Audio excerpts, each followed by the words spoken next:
Hello, and today I'm going to be talking about the holiday called the Diwali or the Row of Lights. So, who celebrates this holiday? Well, primarily Hindus celebrate it, but there are some Sikhs and Jains that celebrate it in India. However, we're going to be focusing on the Hindus today. The Diwali comes from original Sanskrit, Deepa meaning lamp and Vali meaning row, and it's pronounced the Duvali. And here in this picture, you can see we have a traditional Hindu dressed woman lighting up her row of lights and around the statue of a goddess there. So when does the Diwali start? Well, it changes every year because Hindu holidays are based on the lunar cycle. However, it's usually between mid-October to mid-November. This year, 2020, it's going to be November 12th through the 16th. November 14th is the specific day for the Festival of Lights or the Diwali.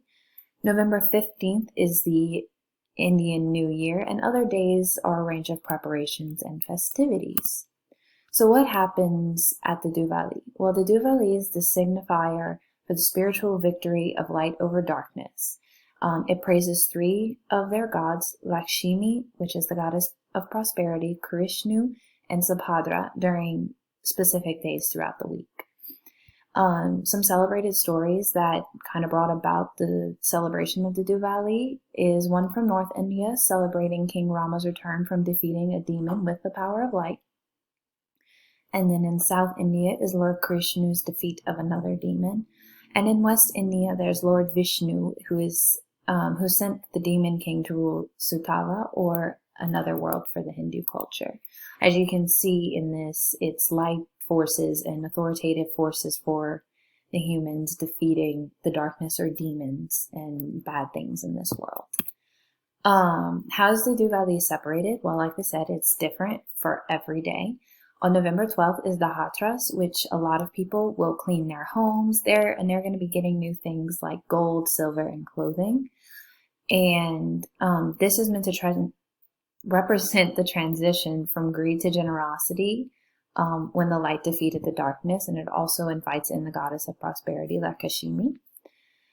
On November 13th is the Naraka Trudasti, and this is whenever they will make rangoli designs on their floors and doorways using colored powder and sands, and it's usually a traditional design that's passed down from generation to generation, and these are meant to symbolize gathering strength, generosity, and also for good luck.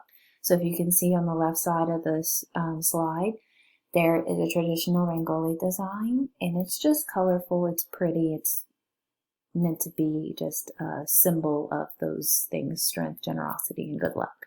You're also meant to see your friends and family, as well as gather food for other celebrations during this day.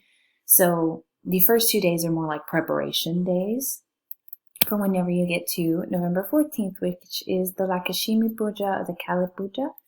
And it's the actual Diwali, and that's a celebration of Lakshmi and the prosperity she brought whenever evil was defeated. So they light up rows of lamps, and they have many fireworks to celebrate the lightness in at night in the darkness, where light is always going to come out. November 15th is the Indian New Year, the Govardhan Puja, and it's meant for a prayer and celebration. There's a lot of communal food and meals dedicated to Krishna because he defeated the darkness, as well as provided shelter in the Govardhan hills by literally pulling up the land and making a shelter. November 16th is the Bajdo, or the Vishwakarma Puja. And it's the last day of celebrations, and it's meant to represent the sibling bond, especially those with sisters. Because of Krishna's sister Subhadra, she gave him gifts in a celebration after the victory over the demon. So Krishna blessed her, and that is why we celebrate the sibling bond during this day. So the celebration, sisters are supposed to cook and praise their brothers, while brothers are supposed to give their sisters gifts. So what does this mean for students that I teach that are Hindu and practice this? Not much. I don't think there's any major accommodations that are going to be needed. Two things that I would like to do. One is making sure there are no major assignments due this week. They don't get the week off like we do for Thanksgiving.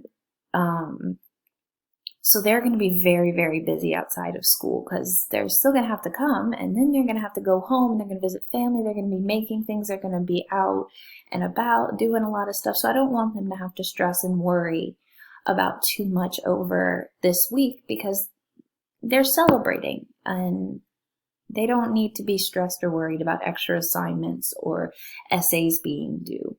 And the second thing that I'd want to do is make sure that they aren't missing any days.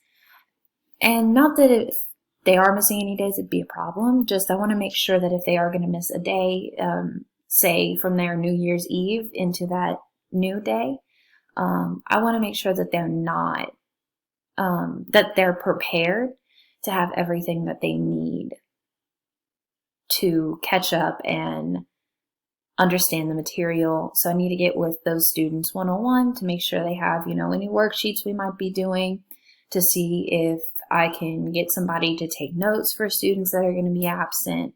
And that's just if they are absent. So that's about all I think that I would need to do to make sure my students can celebrate this holiday to its fullest extent and still be present in school and doing their work. So then you can see I have 2 slides of sources, and that is about it. So thank you for watching.